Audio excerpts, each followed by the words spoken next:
Hey, hello. Welcome to Whiteboard Wednesday. Please stand by. Please stand by as we are experiencing technical difficulties. Been trying for the last 5 minutes to get this stream up. Okay. Now let me. Yeah, see, it's not working. We might go. Might have to figure out. There's no explanation for this here. Well, I apologize. Hold on just a sec. I got an idea.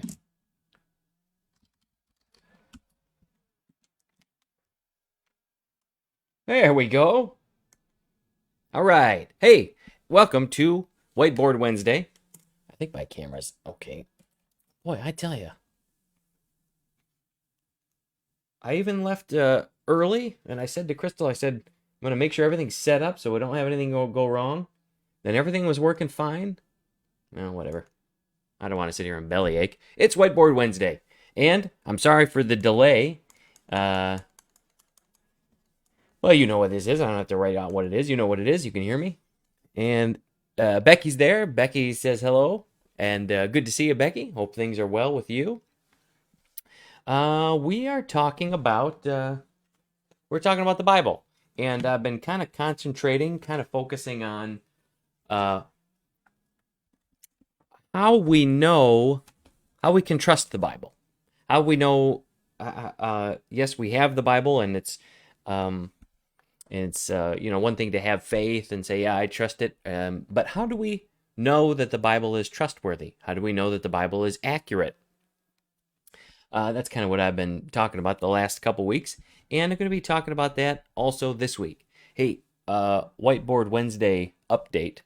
Just wanted to let you guys know, next week we are going to be not having Whiteboard Wednesday. Hey, Diane. Good to see Diane. Darlene and Linda. I'm going to tag you guys in there too. Good to see you guys. Next week, no Whiteboard Wednesday. I'm going to be in the teens, helping with the teens who meet at the exact same time at the church. I point over there because that's where they're at. They're across the parking lot in the church building. I'm in the parsonage right now. Anyway, that's where I'll be. So we're going to take a break from Whiteboard Wednesday next week, and I'm going to share my testimony with the teens. Hope it'll be helpful for them. So if you think about it at Whiteboard Wednesday time, and you notice that I'm not around, say a little prayer for me and the teens, and hope that would be helpful for them. How do we know that the Bible is accurate? How can we trust it? Is there anything that we have that we'd be able to say that the Bible is accurate or trustworthy from, let's say, an objective point of view? So that's what I want to talk about today. We talked about last week how we know about Jesus and the authors of the Bible. We have those four biographies of Jesus: Matthew, Mark, Luke, and John in our New Testament. Maybe helpful to think of them in their genre. The genre is biography. We call them gospels. And they are gospels. I want to say they are gospels, but it's the word gospel is sometimes misleading. So the way, like, the titles of the works themselves, they don't have any official titles, but typically, so we call them, well, Matthew. I say Mark first. Matthew, Mark, Luke, John. And of course, that's not, as we remembered last week, that's not the only information we have about Jesus. We also have the other collected works of Paul. Jesus' brothers wrote. So we have all these writings. Anyway, but just looking at these four, what we say is gospels, it's a little bit misleading. The word gospel, or saying that there's four gospels, is a little bit misleading because there's only one gospel, meaning this. The gospel, the word, means good news. And when we say good gospel as Christians, we're talking about the good news that about Jesus, who he was, what he did, and what he promised us, and what he accomplished. That's the gospel. That's the good news. And so technically, like, as you read the gospel of Matthew, Mark, Luke, and John, these aren't four different gospels, but rather what the correct title of them would be it's the gospel, and maybe you, as soon as I say that, you're going to say, oh yeah, that does sound right. The gospel according to Matthew, for example. The gospel according to Mark, Luke, John. And so it's not the four gospels as if we have four different good newses, right? There's one gospel, and we have four accounts of Jesus' life, which is the good news according to Matthew, according to Mark, their perspective, right? We would say inspired by the Holy Spirit, but their perspective on Jesus, or the good news of Jesus. So this gospel according to these people. And it's helpful to think of them in terms of biographies, which is what they are. If you were to classify, if a scientist or a scholar, as they, you don't have to be a Christian, an atheist, maybe, reading through these ancient documents, comparing with other ancient documents, a scholar would say these are biographies, because that's how you write biographies back then, and that's what they wanted to do. Okay, already down. That's just by way of reminder of last week. Well, how do we know with these gentlemen, and for that matter, we have Paul and Jesus' brothers and Peter, that what they're writing is accurate? Well, there's a couple ways we can look at this. And hopefully, if you don't care about this stuff, by the way, if it's not helpful to you, then don't worry about it. It's no big deal. Some people find it very helpful. Some people find it a terrible bore and don't understand why we're even talking about it. So if you find this a bore, feel free to just tune out of Whiteboard Wednesday. It doesn't hurt my feelings at all, but some people do find it helpful. Now, I want to juxtapose how we can be certain and about what was written, that it was accurate and true. I want to compare that by way of example with the Book of Mormon. So the Book of Mormon, we talked about this several months ago in Whiteboard Wednesday, but what the Mormons say, and every once in a while you get a Mormon knocking on your door and they'll want you to read the Book of Mormon, and they'll say this is another testament, they say, about Jesus. They have another thing they want to say about Jesus, and what they say is, after Jesus died, he came to America and he preached the good news to the Native Americans.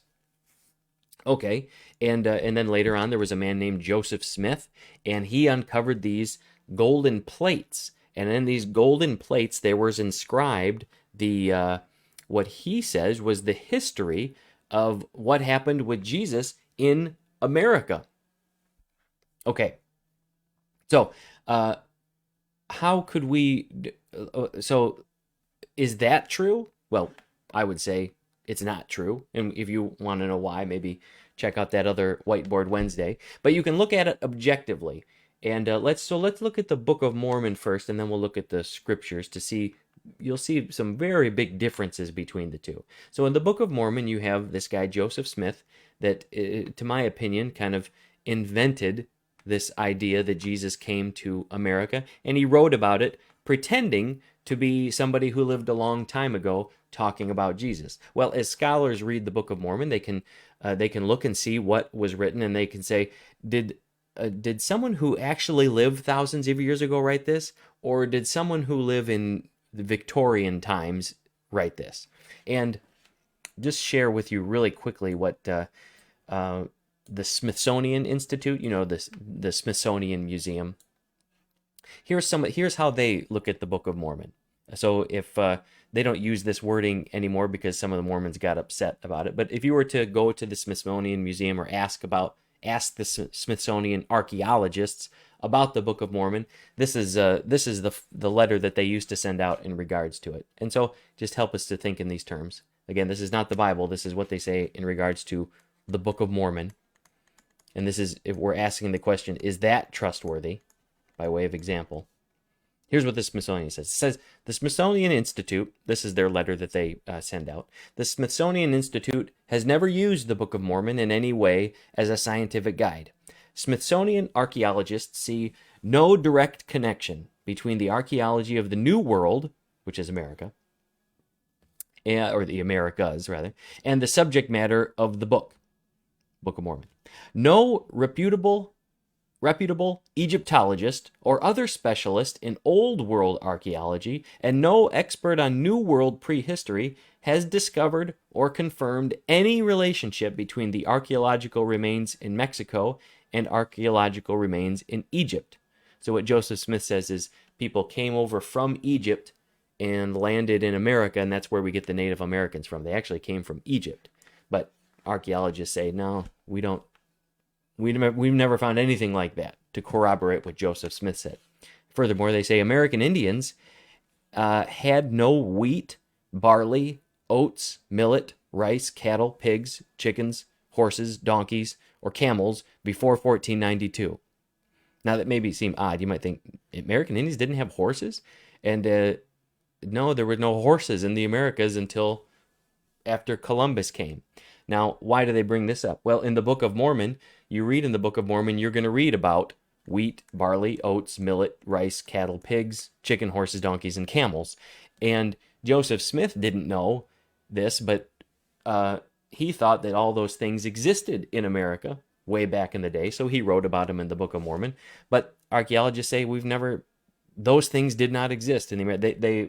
In other words, the Book of Mormon couldn't be accurate because none of those things existed. If you read in the Book of Mormon that someone's riding a horse, well, there were no horses where Joseph Smith said there were horses. Does that make sense? They go on to say other things that Joseph Smith wrote about in the Book of Mormon that he says were in the Americas 2,000 years ago. Archaeologists say iron, steel, glass, and silk were not used in the New World before 1492. No inscriptions using Old World forms of writing have been shown to have occurred in any part of the Americas before 1492, except for a few Norse runes which have been found in Greenland. And that's true. Apparently the Vikings came to America a long time before Columbus did. So they found some Viking runes. But none of the things that Joseph Smith says should be there were actually there. So in those instances, you would say, well, that's untrustworthy, right?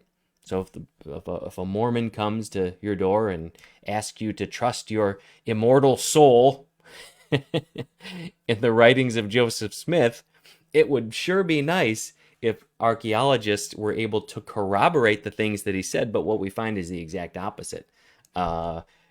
He apparently didn't know what he was talking about. So probably not a good idea to trust in that kind of thing. Well, I say that by way of example. What about the Bible, though? Okay, it's easy to pick apart the Book of Mormon, and it is. But what about the Bible? Now, the Bible's different. Why is that? Well, we talked last week about this, that the writings that we have are not written by, let's say, Joseph Smith 1,800 years later, right?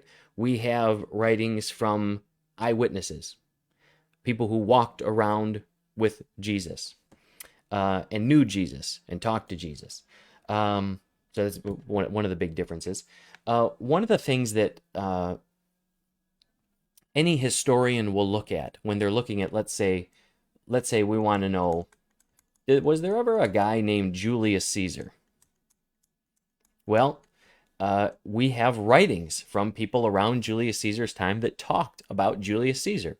And we have inscriptions about this guy. You know what I mean? So, yeah, we can be certain that Julius Caesar existed for the same reason we can be certain that Jesus existed, and that is we have all this archaeological evidence in the forms of writing and inscriptions that talk about these people. Now, in terms of, when you look at Julius Caesar, I just picked Julius Caesar as one example. What we have is a bunch of manuscripts, they call them, these old copies of writings and things like that. And we have all these copies. Before the printing press, people had to write them out. And we say, okay, well, look at all this evidence that we have about Julius Caesar. Now, in the case of Julius Caesar, he had some writings of himself, his wars. He wrote about his wars that he did.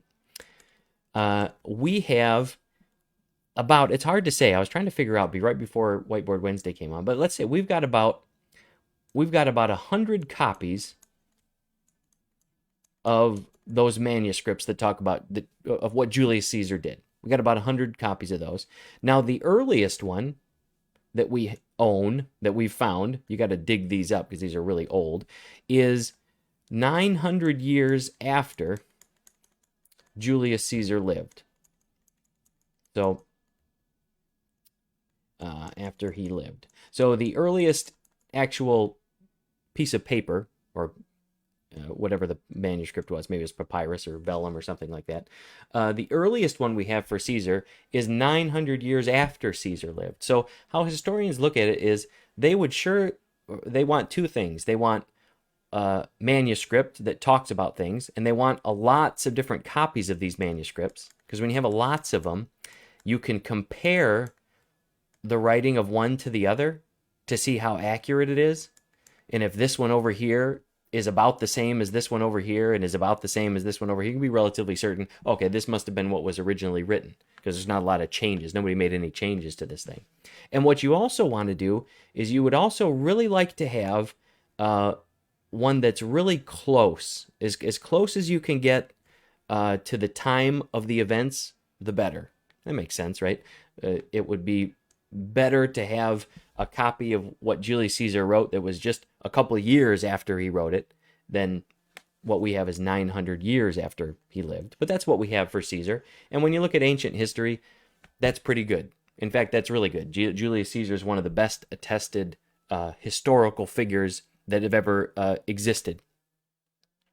And we have about 100 copies of his works, and the earliest we have is 900 years after he lived. Well, when we compare that to Jesus now, we're going to see, well, do we have about the same as what we have for Caesar? Can we be about as sure that Julius Caesar existed and what he did that we can for Jesus? Well, with Jesus, we have the New Testament. Like I said, we have all these writings. And we have the same thing. We have inscriptions, we have manuscripts. So we've got all these manuscripts. We've got 100 of them for Caesar. How many do we have for Jesus?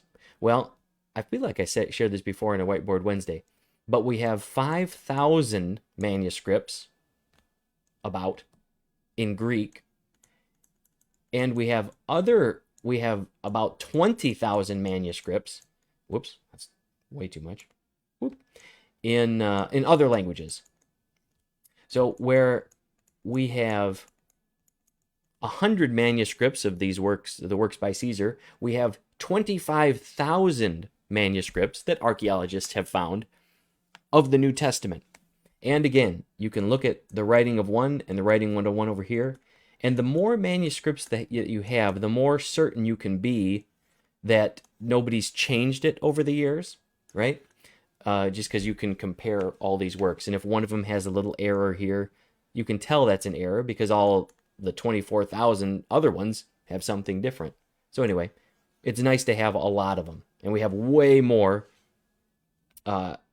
evidence to test the accuracy of the New Testament than we do for Julius Caesar and really any other historical figure.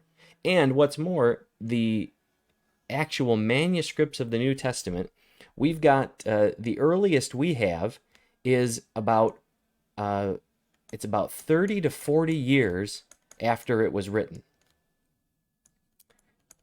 after it was originally written down. Meaning, the manuscript. There's a manuscript in a museum, and there's thousands of them everywhere. But there's the earliest ones we have date to 30 years after the events that they're talking about. So with Julius Caesar, the earliest we have is 900 years after the earliest manuscript we have. 900 years after Julius Caesar. With Jesus, it's only 30. So we have way more manuscripts, and they're way earlier, way closer to the events. So all this to say, I'm doing a lot of comparing, but we have more evidence for Jesus being a historical figure and doing what he did than we have any other historical figure who ever lived. If someone were to question the existence or the deeds of Jesus, you would have to really question every single other person we know about in history, because we have way more evidence for Jesus now, which is it's great to know, great to fall back on, right? Great to know that what we have isn't like somebody messed with it years later. People are always saying that. People come, I guess it must be a very common thing to worry about, I guess. Maybe it's because people don't know how it works, but people come into my office often people I don't know about off the street, or they'll call up and they'll want to talk and they're worried. And there's all sorts of, maybe it's conspiracy theory. I'm not sure what it is, but people often bring up, oh yeah, the Bible, yeah, that's just, people have messed with that and mistranslated it and retranslated it. And I always ask them, I said, do you realize how many manuscripts we have of the Bible that we can go back to the original languages and look and see? Like if let's say I tried to mess with the wording of the Bible, well, that wouldn't go very far, would it? Why? Because there's billions, there's Bibles everywhere. And yeah, I messed with the wording of one, but you can't mess with the wording of 25,000 manuscripts. Do you know what I mean? So I don't know. People worry about it, but there's really, it's kind of a strange thing to worry about. But I think people just don't understand how it works. Anyway, I'll move on. How do we know then about what was written down? Okay, so we have plenty of evidence of these manuscripts. What about the writers themselves? Well, look at these guys. How do we know that they wrote accurate things? Well, again, like we could think like archaeologists or scientists or whatever. We can look at what they wrote and we can say, well, does what they wrote match the things that we know about the ancient world? And in every instance, the answer is yes. I was blessed to be able to visit Jerusalem in Israel a couple years ago. And that even right there is that's one big evidence that these people, when you read about Jerusalem and Israel, and these are real places. When you read about the people in there, Pontius Pilate, we have other evidence that, yeah, there's this guy Pilate and he actually existed. All the people that they write about, we have evidence that these things were actually really there. Again, maybe in contrast with the Book of Mormon. But let's look at a couple specific things. And I might bore you to tears. If you're not already bored to tears, you are going to be. Very boring Whiteboard Wednesday. We're talking about the accuracy of these of the writings that we have. This one example is in the book of John. In John 5, or is it John 8? It's either John 8, 5 or John 5:8. In my head, I'm getting it mixed up. I know there's a 5 and I know there's an 8. This is Jesus is going in. Is the miracle where Jesus goes and heals a man he's been sitting beside this pool, and there's a rumor that whoever gets in the pool first will be able to be healed. And Jesus talks to this guy, and he's been sitting there for years. And Jesus says, "What are you doing here?" He says, "I want to get in this pool, but I'm never first, and I've just kind of." And Jesus says, "Well, do you want to be healed?" And the guy says, "Yeah." And Jesus says, "Well, take up your mat and walk." Anyway, so this is that story. And the guy takes up his mat and walks. Now, this is what John says. He says, "Oh, thank you, Ryan." Ryan says he's not bored at all. I'm not either. I really like this stuff, but some people do, and that's fine if you're one of those people. This is what it says in John 8:5 or 5:8. "Now there is in Jerusalem near the sheep gate a pool, which in Aramaic is called Bethesda, and which is surrounded by 5 covered colonnades." Okay, so just a kind of a random description of the event, of the surroundings this event took place in. Well, nobody knew where exactly this was for a long time until, is it 1990? Very recently, when I was over in Israel, they showed us this place. And they're like, "Hey, archaeologists found this place. They found this place called the Sheep Gate, dug around, and sure enough, there's a pool here." I mean, there was. It's not there anymore. It hasn't been there forever. What they discovered was when the temple... Okay, let's put on our thinking caps a little bit. So, Jesus... I use a cross for Jesus. Here's a little timeline. He died around 35 AD. And then the temple was destroyed. This is after the events the Bible take place in. The temple was destroyed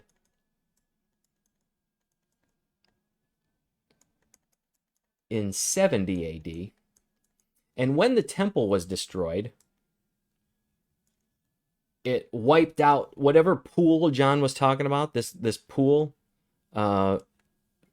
which in Aramaic is called Bethesda, surrounded by 5 colored colonnades. That got destroyed too. So this pool has not existed since 70 AD. So they're digging around, And sure enough, they find this gate. There's an inscription. This is the sheep gate. Go down and dig around. And hey, here's a pool. And I should have I took a picture of it because I thought it was cool.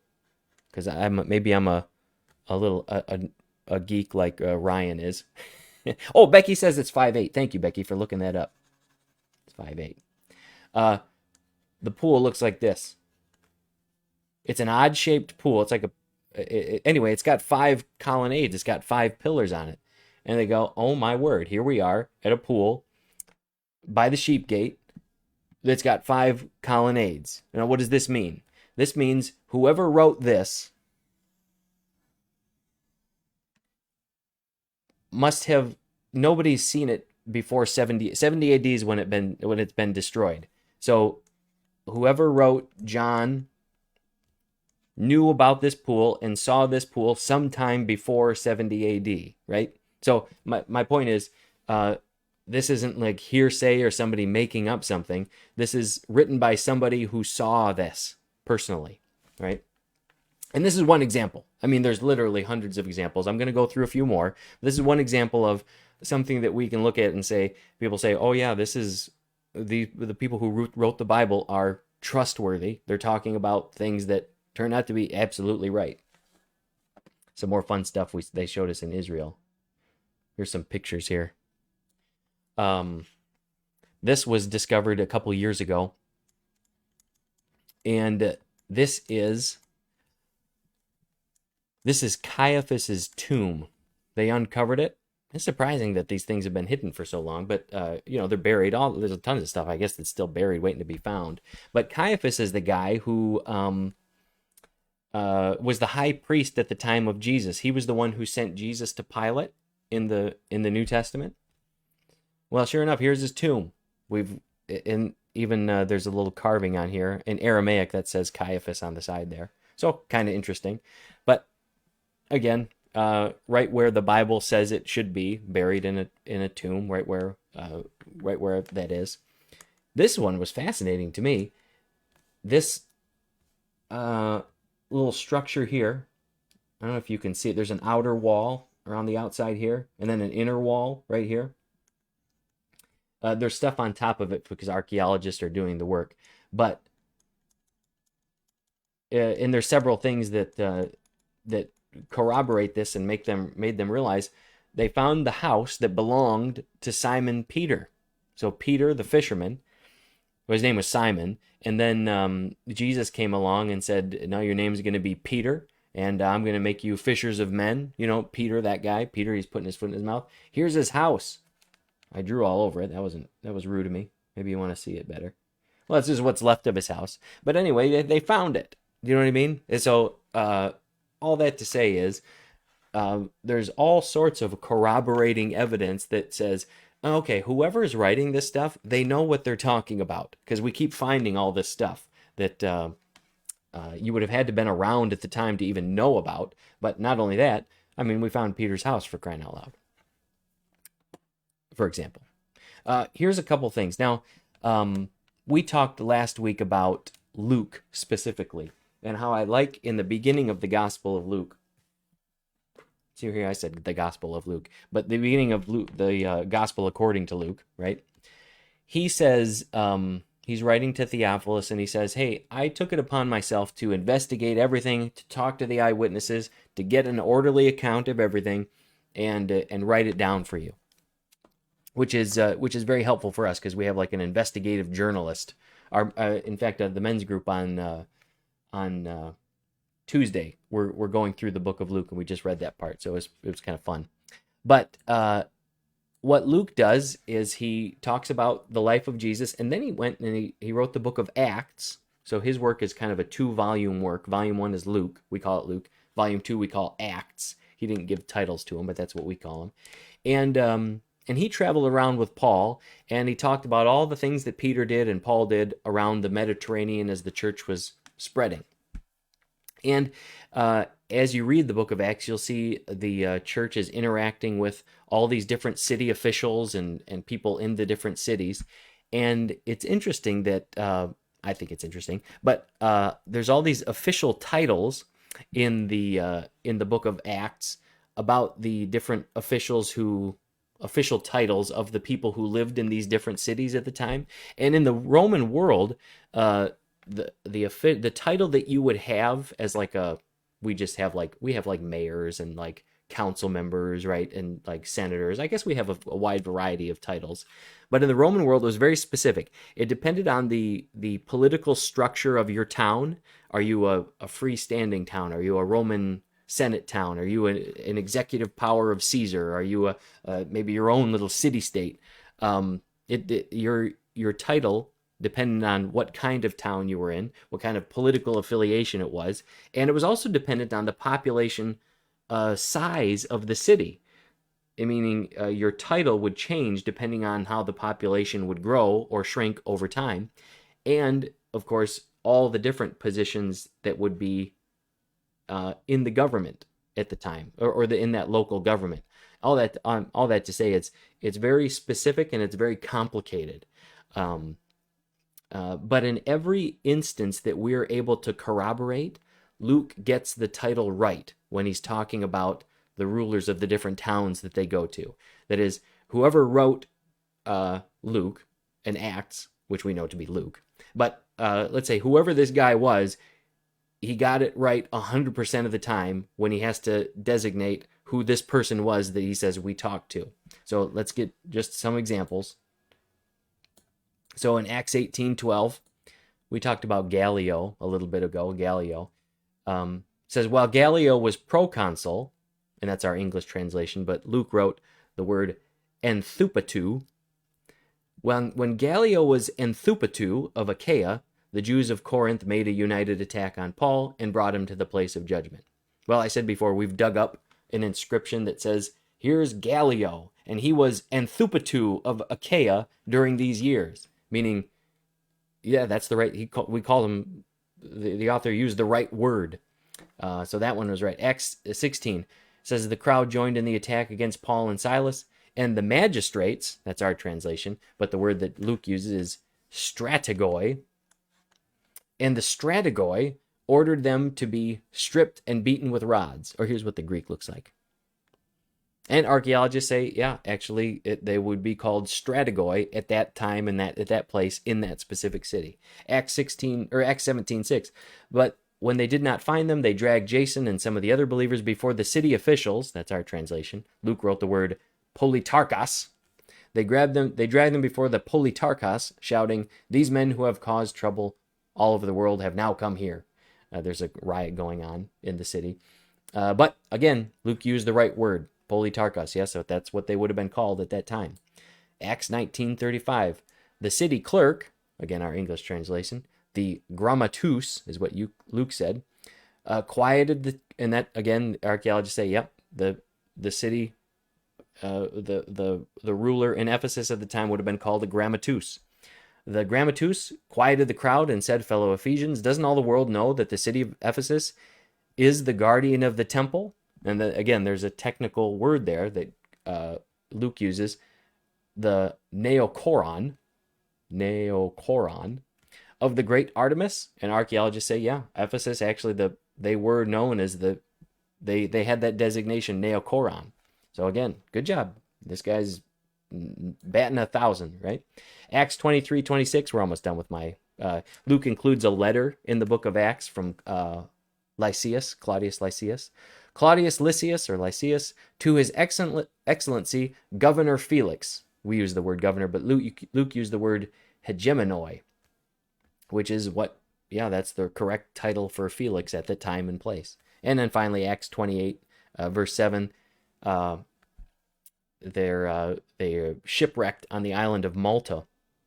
They were going to prison toward Rome and got shipwrecked on the way. It says, there was an estate nearby that belonged to Publius, the chief official of the island, and that's our translation, but Luke originally wrote prototesnesu.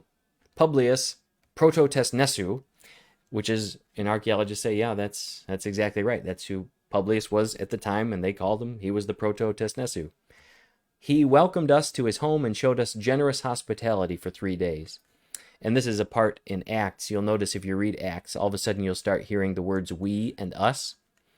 that's when Luke would have been traveling around with Paul. So now we're also getting, again, more just eyewitness testimony. Luke's like, yeah, I was there. And then we talked to the protostis nesu. Anyway, if you were making it up later, you wouldn't know all that stuff, right? If let's say let's get together and try to make up a story. Well, who knows what words we'd put, right? But I'm sure we'd get some of them wrong. We'd get them all wrong. But whoever wrote these knew exactly what he was talking about. So that's there's tons of examples like that. But just wanted to give a smattering of examples of archaeology corroborates the writings of the New Testament. The writings themselves, they speak for themselves. They're clearly written by eyewitnesses, right? They know things. The people who wrote about them know things that have not existed for 2,000 years. They have not existed since before 70 AD. And they're able to get even the very tiniest details right. All that to say, we have all the evidence we need to rest on the fact that this New Testament is an authentic and trustworthy set of documents. Hey, Becky says, and I know this Bible, it's a very good Bible. If you're interested in this at all, I recommend the Archaeological Study Bible. Becky says you got it. It's got a lot of cool stuff in it, and a lot of stuff like this, all strewn throughout the Bible. And it's a very helpful resource, the Archaeological Study Bible, if you're at all interested. Whether or not, though, a person chooses to believe in the good news, that's something we all have to individually decide, right? It's one thing to say, yeah, these are accurate. Yeah, these are written by eyewitnesses. Yeah, they are trustworthy sources. But we all individually have to make that step to say, you know what, I'm going to believe in the message that I'm hearing. But to me, at least, it's good to know that it's not something like, there's reasons to believe, right? It's not a blind like leap in the dark. Well, I'm going to trust it and hope it's true. No, there's reasons to believe all these things. And God, I think that's how God, at least in the scriptures, wants our faith to be. Yes, we have to step out on faith, but God always comes and supports our faith with reasons, and he wants us to use our whole mind, body, soul, and spirit. So anyway, well, that's it for this week's Whiteboard Wednesday. Next week, remember, I won't be here. I'm going to be with the teens sharing my testimony, so pray for them. And hey, have a great week. Love you. Take care of yourselves.